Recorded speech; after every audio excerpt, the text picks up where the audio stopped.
السلام علیکم۔ آج کی کہانی بہن کی اداس شام۔ بہن کی اداس شام، ایک خاموش کہانی۔ شام کے سائے آہستہ آہستہ پھیلتے جا رہے تھے، گھر کے شہر میں خاموشی گہری ہوتی ہے۔ ایک لڑکی کھڑکی کے پاس بیٹھی ہوئی، آنکھوں میں اداسی کے بادل تیرتے رہے تھے، ہوا کے جھونکے بادلوں کو چھو رہے تھے، مگر دل کا بوجھ کم نہ ہو پاتا تھا۔ وہ سب کے لیے بہن مگر تنہا، اس کا نام کبھی خوشیوں سے جڑا۔ گھر میں اس کی ہنسی گونجتی رہتی تھی، ہر مشکل میں اس کا سہارا بنتی تھی، اپنی خواہش اکثر قربان کر دیتی تھی، بھائیوں کی خوشیوں میں مسکرا دیتی تھی، ماں کے دکھ میں ساتھ کھڑی جاتی تھی، مگر خود کو ہمیشہ پیچھے رکھتی۔ وقت نے آہستہ آہستہ سب کچھ بدل دیا، بھائی بڑے ہو کر دور نکل گیا، مصروفیت نے رشتوں کو کمزور کیا، فون کال بھی اب کم آنے لگی، گھر میں ہوتے ہوئے بھی وہ اکیلی، اس کی بات سننے والا کوئی نہیں، دل کی آواز خاموشی میں گم ہو گئی۔ ہر شام وہ دروازے کو تکتی، شاید کوئی آ کر حال پوچھ لے۔ ایک امید دل میں روشن رہتی تھی، مگر امید اکثر ٹوٹ جاتی تھی۔ اندھیرا بڑھتا گیا، دل بوجھتی ہے، اندھیرا بڑھتا گیا، دل بجھتا گیا۔ وہ چپ چاپ آنسو پوچھ لیتی تھی، کسی کو احساس بھی نہ ہونے دیتی تھی۔ کبھی وہ ماضی میں کھو جاتی، جب سب اکٹھے ہنستے کھیلتے تھے، ہر کمرہ محبت سے بھرا، چھوٹے چھوٹے لمحے خوشی دیتے تھے۔ وہ سب کے لیے کھانا بناتی اور خود تھک کر بھی مسکراتی۔ وہ دن اب خواب جیسے ہو گئے تھے۔ ایک دن اس نے پرانی ڈائری کھولی، لفظوں میں اپنی جذبات کو پایا۔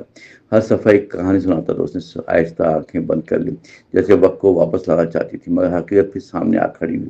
دل میں درد بڑھتا گیا، اس کی خاموشی چیخ بن گئی، مگر کوئی اسے سن نہ سکا۔ وہ خود سے سوال کرتی تھی، کیا محبت سے وقتی ہوتی ہے، یا رشتے بھی وقت کے ساتھ بدل جاتے ہیں؟ وہ جواب ڈھونڈتی رہتی تھی، اندر میں خاموشی ہی اس کا مقدر تھا۔ رات کے وقت آسمان کو تکتی، ستاروں سے باتیں کرتی، ہمیشہ کے لیے کہتی تھی، تم ہمیشہ ساتھ رہتے ہو، انسان کیوں اتنے دور چلے جاتے ہیں، جیسے اس کو تسلی دیتے ہو، مگر دل کا خلا کبھی نہ بھرتا۔ تنہائی اس کا ساتھی بن گئی تھی۔ ایک شام بارش ہلکے ہلکے ہو برسی تھی، وہ چھت پر جا کر کھڑی ہو گئی، خطروں میں اپنا آنسو چھپا رہی تھی، ہر بوند جیسے دل کا درد کہتی تھی۔ اس نے ہاتھ پھیلا کر محسوس کیا، کاش کوئی اس کا ہاتھ تھامے اور کہے تم اکیلی نہیں ہو۔ اس لمحے دروازہ کھلنے کی آواز آئی، ایک پرانا دوست اندر داخل ہوا، وہ بچپن کا ساتھی ہمدرد۔ اس نے مسکرا کر اس کو دیکھا، آنکھوں میں سچی فکر نظر آئی۔ وہ آہستہ سے اس کے پاس بیٹھا اور حال پوچھنے لگا نرمی سے۔ لڑکی کی آنکھوں میں آنسو آ گئے، جیسے بند دروازہ کھل گیا ہو۔ اس نے دل کی سب باتیں کہہ دی، درد جو برسوں سے چھپا ہوا تھا۔ دوست خاموشی سے سنتا، اس کے دکھ کو سمجھنے لگا۔ اس سمے وہ خود کو ہلکا محسوس کرنے لگی۔ وہ روز شام اس سے ملنے آتا، اس کے ساتھ وقت گزارتا، ہنستا۔ آہستہ آہستہ سے اداسی کم ہوتی گئی، چہرے پر روشنی لوٹنے لگی۔ اب خود کو اہم سمجھنے لگی، اپنی خواہشوں کو پہچاننے لگی، زندگی پھر سے خوبصورت لگنے لگی۔ بھائیوں کو بھی احساس ہونے لگا کہ وہ کتنی خاموش ہو گئی تھی۔ انہیں واپس قریب آنا چاہا، اس سے باتیں کرنا شروع کی۔ گھر میں پھر سے رونقیں آ گئی، ہنسی کے چراغ چلنے لگے اور دلوں کے فاصلے کم ہونے لگے۔